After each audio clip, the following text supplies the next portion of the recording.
Assalamualaikum warahmatullahi wabarakatuh. Kita lanjutkan dalam pembelajaran tematik kelas 4, masih di subtema 3, tema 4 ya. Pembelajaran 1, bagian 2. Kita mulai dari halaman 97. Siapkan buku paket kalian ya. Jangan lupa sebelum belajar berdoa terlebih dahulu. Tahukah kamu dalam bercerita, pendongeng sering menggunakan wayang yang terbuat dari kayu? Wayang tersebut dibuat oleh pengrajin kayu. Ayo kita cari tahu lebih lanjut tentang pekerjaan pengrajin kayu.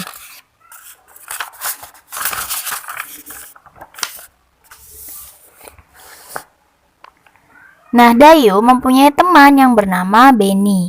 Pekerjaan ayah adalah pengrajin kayu. Mau tahu apa saja yang dilakukannya? Nah, bacalah teks berikut. Pekerjaan ayahku adalah pengrajin kayu. Ayahku membuat meja dan kursi. Untuk menghasilkan kursi, awalnya ayahku membeli kayu, memotongnya, membentuk menjadi kursi, menghaluskan, lalu mengecatnya. Waktu yang dihabiskan untuk membuat kursi kurang lebih 1 minggu. Ayahku menjual meja dan kursi buatannya ke toko mebel. Di toko mebel itulah orang-orang bisa membeli meja dan kursi buatan ayahku.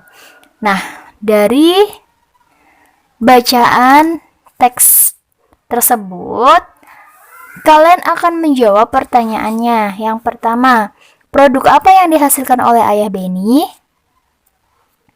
2. Apakah pekerjaan ayah Benny termasuk menghasilkan barang atau jasa? Jelaskan alasanmu. 3. Apa saja yang harus dikerjakan oleh pengrajin kayu? Nah, semua jawaban ada di bacaan ya. Oke, adakah pengrajin di sekitarmu? Tulislah tentang pengrajin tersebut dengan membuat produk yang dihasilkan, sumber daya alam yang dipakai, jenis pekerjaan yang dilibatkan, dan manfaat terhadap masyarakat sekitar. Nah, ingat ya, pada saat membuat suatu tulisan atau cerita, perhatikan penggunaan huruf kapitalnya, huruf besarnya, tanda baca, paragrafnya ya harus diperhatikan. Harus bisa dibedakan antara huruf kapital dan huruf kecilnya ya. Sumber daya alam yang digunakan oleh ayahku adalah kayu. Dari manakah kayu berasal? Apakah kayu tersebut dapat diperbarui? Berikut adalah proses pengolahan kayu menjadi meja dan kursi. Nah, perhatikan ya, di sini ada gambar lengkap dengan tanda panahnya ya. Jadi ini gambar proses pengolahan kayu menjadi meja dan kursi. Nah, di sini ada gambarnya, ada keterangannya, ada tanda panahnya. Pastilah kalian bisa menjelaskannya ya.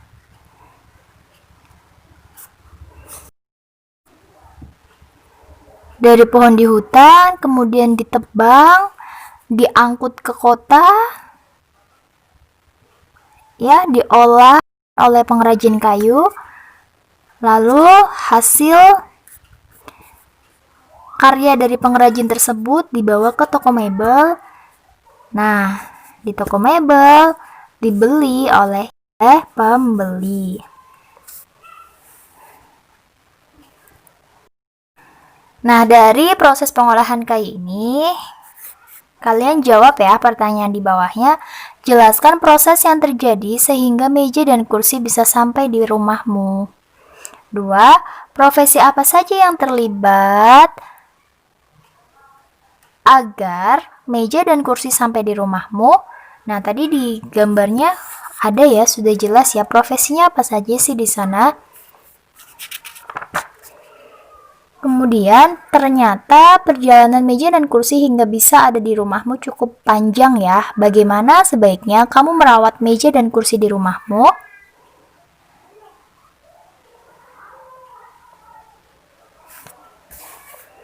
Oke, kita lanjutkan. Ayahku mendapatkan kayu untuk bahan baku mebel dari hutan. Salah satu hutan di Indonesia yang sering diambil pohonnya adalah hutan di Kalimantan. Dahulu, hutan Kalimantan sangat lebat dan merupakan paru-paru dunia atau penghasil oksigen. Akan tetapi, kini pohon-pohonnya semakin berkurang, sering sekali karena kebakaran hutan. Nah, kita akan mengamati ya. Perhatikan penampakan hutan di Kalimantan pada gambar di bawah ini. Nah, perhatikan ya. Warna hijau menunjukkan adanya pohon. Ya, perhatikan yang hijau itu menunjukkan adanya pohon dan warna putih menunjukkan hutan yang gundul. Nah, kita bisa amati dari tahun 1950 ya. Ini adalah gambar yang menunjukkan berkurangnya hutan Kalimantan tahun 1950 sampai tahun 2005 dan proyeksi terhadap tahun 2020. Nah, gambar ini bersumber dari,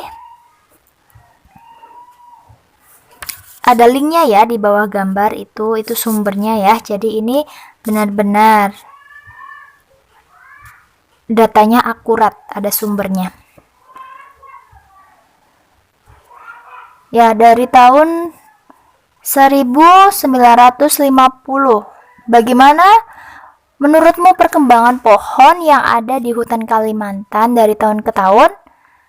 Nah, tahun 1950 hampir seluruh wilayah Kalimantan tertutupi hutan, ya kan? Betul ya?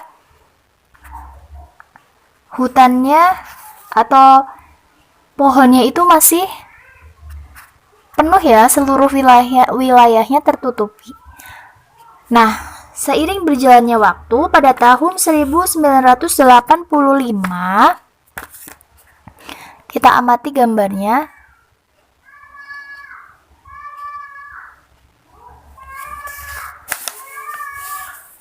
Hutan di Kalimantan masih luas ya kan? Masih luas ya.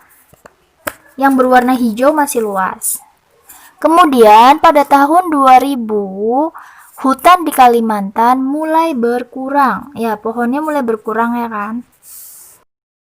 Kemudian di tahun 2005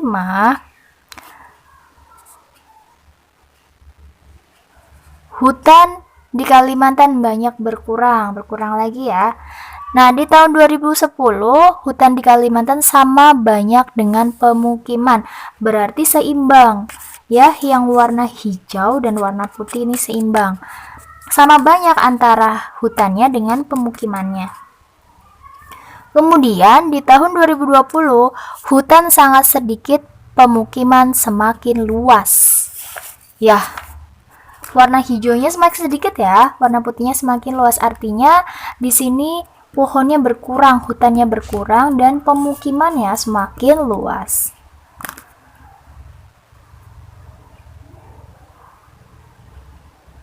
Oke, bandingkan penampakan hutan pada tahun 1950 dan 2010. Kita lihat ya di gambarnya tahun 1950 dan tahun 2010. Oke. Hutan di Kalimantan tahun 1950 hampir menutupi seluruh Kalimantan, betul ya? Sedangkan pada tahun 2010, hutan di Kalimantan sudah sama banyaknya dengan pemukiman. Betul ya? Kemudian yang nomor 2, menurutmu mengapa kenampakan hutan pada tahun 1950 dan 2010 sangat berbeda? Perhatikan ya. 1950 dengan 2010 sangat berbeda. Mengapa? Tahun 1950 hampir seluruh Kalimantan masih tertutup oleh hutan. Sedangkan tahun 2010 hutan di Kalimantan sudah berkurang karena digunakan untuk pemukiman. Iya, betul. Nah, yang nomor 3, bagaimana kondisi hutan jika terjadi penebangan terus-menerus? Jika hutan ditebang terus-menerus, maka apa yang terjadi? Hutan akan rusak dan menjadi gundul. Yang keempat, apa yang akan terjadi jika pohon di hutan semakin berkurang? Ya, apabila pohon di hutan semakin berkurang, maka apa yang terjadi? Banyak hewan yang akan kehilangan tempat tinggalnya. Selain itu, pohon yang berkurang di hutan dapat menimbulkan abrasi, pemanasan global, dan bencana longsor. Apa yang harus kita lakukan untuk menjaga kelestarian hutan? Banyak ya halnya. Yang pertama, melakukan reboisasi. Yang kedua, menerapkan sistem tebang pilih, artinya sebelum menebang harus dipilih terlebih dahulu. Pilihlah yang pohon yang tua terlebih dahulu. Jangan menebang pohon yang masih muda. Yang ketiga, menerapkan sistem tebang tanam. Jadi setelah ditebang ya harus penanaman kembali. Tebang tanam, tebang tanam. Tidak boleh menebang-nebang saja tapi tidak ditanami kembali. Kemudian melakukan penebangan secara konservatif, memberikan sanksi atau hukuman bagi penebang yang melakukan penebangan sembarangan, tidak membuang sampah sembarangan di hutan, kemudian melindungi dan menjaga habitat yang ada di hutan ya, mengurangi penggunaan kertas berlebihan, mengidentifikasi dan mencegah terjadinya kebakaran hutan, melakukan seminar pelestarian hutan. Nah, itulah hal yang harus kita lakukan ya untuk menjaga kelestarian hutan. Kemudian, sikap apa yang sebaiknya dimiliki oleh pengrajin kayu agar kelestarian hutan tetap terjaga? Ya, sikap yang sebaiknya dimiliki oleh pengrajin kayu, sebaiknya pengrajin kayu melakukan tebang pilih, yaitu memilih kayu yang sudah tua dan setelah memotong pohonnya, menanamnya kembali.